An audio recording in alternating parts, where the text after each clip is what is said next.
President Trump left with President Rodrigo Duterte of the Philippines and his partner, Cielito Av in Manila on Sunday at a dinner honoring the Association of Southeast Asian Nations. Doug Milster, New York Times, Bangkok. The President of the Philippines, Rodrigo Duterte, seldom holds back. His anti-drug crusade has led to the extrajudicial killings of thousands of people. He is fond of boasting about how he has personally killed criminals and even strangers. He unleashes profane diatribes about countries and world figures he dislikes, with the United States often on the receiving end. But more quietly, he seems to have warmed to the United States and President Trump, who also has a notably provocative style. As his country hosts a summit meeting of the Association of Southeast Asian Nations, or ASEAN, on Sunday, the more charming side of Mr. Duterte's personality is likely to be on display, both in his meetings with Mr. Trump and in his foreign policy goal of closer relations with China. One big reason for his shift in rhetoric when it comes to the United States is clear. President Trump is a marked improvement in Mr. Duterte's eyes over Barack Obama, who urged the Philippines leader to follow the rule of law in tackling the illegal drug trade. On Saturday, Mr. Trump and Mr. Duterte met for the first time on the sidelines of an economic summit meeting in Vietnam. The two shook hands and spoke warmly about having a longer discussion over the next 2 days, Philippines officials said. "These two are talking as friends," said Ramon Casapal, the executive director of the Institute for Political and Electoral Reform, a non-profit promoting democracy in the Philippines. "I don't see any reasons when they meet face-to-face that there will be any big problems, but the longer-term game for Mr. Duterte has been his determination to court China. Since his election, he has backed down from contentious territorial disputes with Beijing. Last week, he halted a construction project in the South China Sea that brought Chinese complaints, despite an international ruling early in his presidency that backed the Philippines." Harry Roque, a spokesman for Mr. Duterte, described his policy as a deliberate turn toward closer relationships with countries in Asia, and with China in particular. Mr. Duterte hopes his strategy will bring billions of dollars in investment from China, though the money has been slow in coming, said Richard Javad Haydarian, an assistant professor of political science at De La Salle University in Manila. Still, the United States and its former colony are treaty allies with a long history of cooperation. And it is clear that Mr. Duterte's and Mr. Trump's styles seem to mesh more than clash. Mr. Trump set the stage for improved relations when he called Mr. Duterte in April and congratulated him for doing an unbelievable job on the drug problem. The United States also provided valuable military assistance, including drones and intelligence, that proved instrumental in defeating Islamic extremists during a 5-month siege of Marawi City, which ended last month. On Sunday, Mr. Trump offered to help mediate the disputes in the South China Sea, which have also pit China against Vietnam and other countries in the region. "I'm a very good mediator and arbitrator," he said at the start of a meeting in Hanoi with Vietnam's President, Tran Dai Quang. Last year, Mr. Duterte called for a separation from the United States, threatened to expel American troops, and accused the Central Intelligence Agency of plotting to kill him.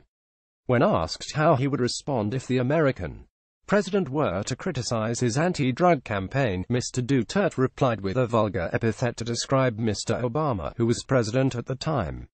Mr. Roque, the spokesman, said that Mr. Duterte changed his tune after seeing the value of United States help in Marawi. He hasn't been criticizing the United States lately, Mr. Roque said in an interview.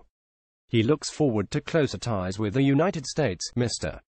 Trump landed in the Philippines on Sunday to protests by leftist activists, rights groups and students, who marched in the streets.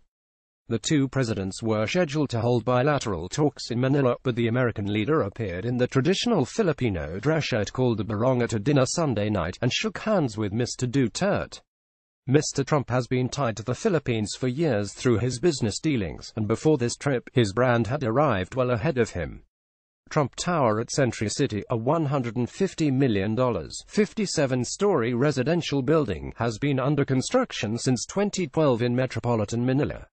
It is one of several international business deals that pose potential conflicts of interest for Mr. Trump.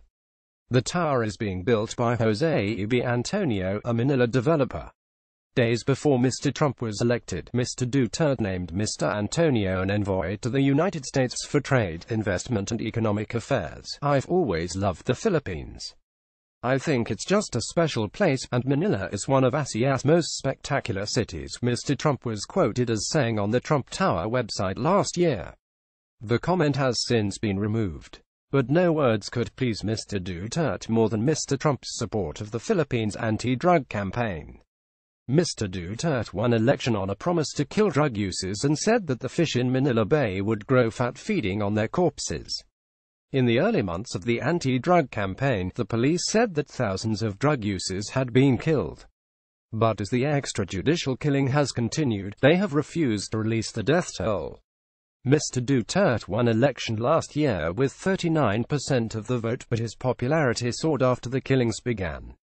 While his support rating has declined in recent months, it still stood at 67% in September, according to a survey by the non-profit social weather stations. While past American presidents have used meetings with foreign leaders to promote human rights, activists have little expectation that Mr. Trump will raise the extrajudicial killings with Mr. Duterte. I strongly suspect we will see an alpha-male bromance between the two, said Felimkind, the Human Rights Watch Deputy Director for Asia. A lot of the issues that underpin the U.S.-Philippine relations will go unaddressed, and one of those will be rule of law. Mr.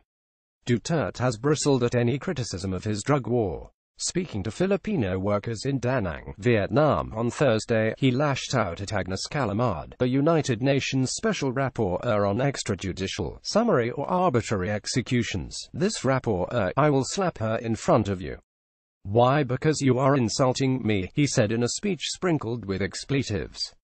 He also boasted of killing a man, as he often has in the past. Typically, there is little evidence to support his claims. At the age of 16, I have already killed, he said, a human. I stabbed him because he stared at me. Mr. Duterte also offered to host an international summit on human rights and compared himself to Satan. I'm the new toughie here in hell, he said. But in the coming days, for a more international audience, Mr. Duterte is likely to talk about what he can do to take a bigger role in the region's most important issues. As chairman of ASEAN, Mr. Duterte wants to be a regional power broker who can help negotiate with North Korea, said Mr. Haydarian, the political scientist. Within days of his April phone call with Mr. Trump, Mr. Duterte revealed that he had phoned President Xi Jinping of China at Mr. Trump's request to discuss how to contain the North Korean nuclear threat. He is trying to punch above his weight, but everyone should welcome that, Mr. Haydarian said. ASEAN is one of the last bridges North Korea has to the international community. Richard C. Paddock reported from Bangkok, and Felipe Villamor reported from Manila.